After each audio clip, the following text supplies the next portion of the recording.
Hello, my friends. I'm holding the phone today, so sorry if that's going to be wobbly. Wanted to talk a little bit more about codependency. I've had some conversations with some amazing people over the last few days and just had my wheels spinning about how my codependency has affected other people adversely. And I'm seeing it in all these different types and styles of relationships too, whether it's friendships or romantic relationships or parent-child and things like that. And the way it, just basically the collateral damage of codependency. And I think most of us experience these little pieces of damage every day, whether we realize it or not. And so I'm going to talk about a couple of those. One of those being, I've been told many different times in my life that it's like I take people for granted, even though I'm like super thankful. So it's like weird. It's like I kind of feel like you're taking advantage of me, but like not. But kind of, it's just this weird, maybe something subconscious or underlying that is happening. And I'm always like, what is that? No, I like genuinely appreciate the help and stuff.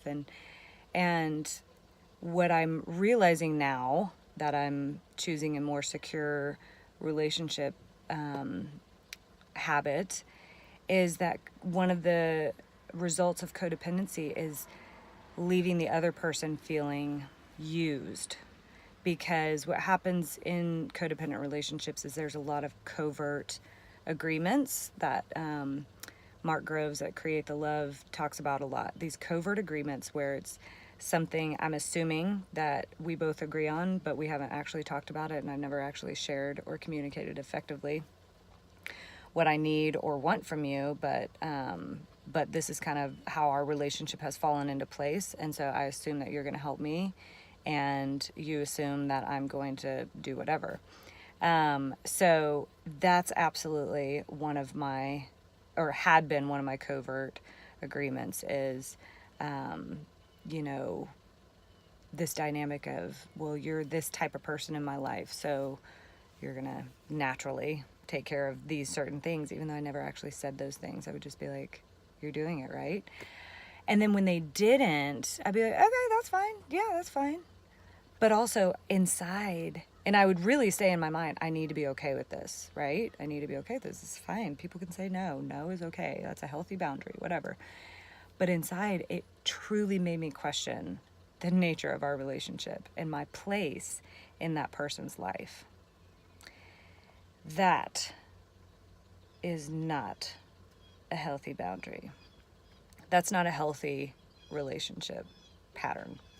And so that's one of the adverse effects of codependency is your people can feel taken advantage of, and you can feel insecure about your place in their life because you haven't actually communicated your needs. And again, knowing your needs. If you're ever going to not be codependent, if you're going to change that pattern and that default setting, it starts with you have to connect with self. It begins with knowing what you want and need. If you don't know what you want and need, there's no way you're going to be able to share that with another person. And after you know what you want and need, you have to clearly communicate that. If you don't, then there should be no reason for you to expect any certain behavior, because nothing should be assumed within a relationship aside from really nothing. I mean, even honesty, basic trust, and things like that, like that should all be communicated. This is what I expect in a relationship. So, and that's all relationships, friendships, parents, partners, whatever it is. So I'm going to leave it at that today. Today's a quick one, and I will give more examples of collateral damage of codependency this week. And if you have any ideas or thoughts or experiences that you'd like to share, please do so below. I love hearing from you guys. I'm getting a lot of private messages, which is really fun, and I'd love for you guys to share with each other, and let's start conversations about this, because I think it affects all of us. So let's get more intelligent. Happy Monday.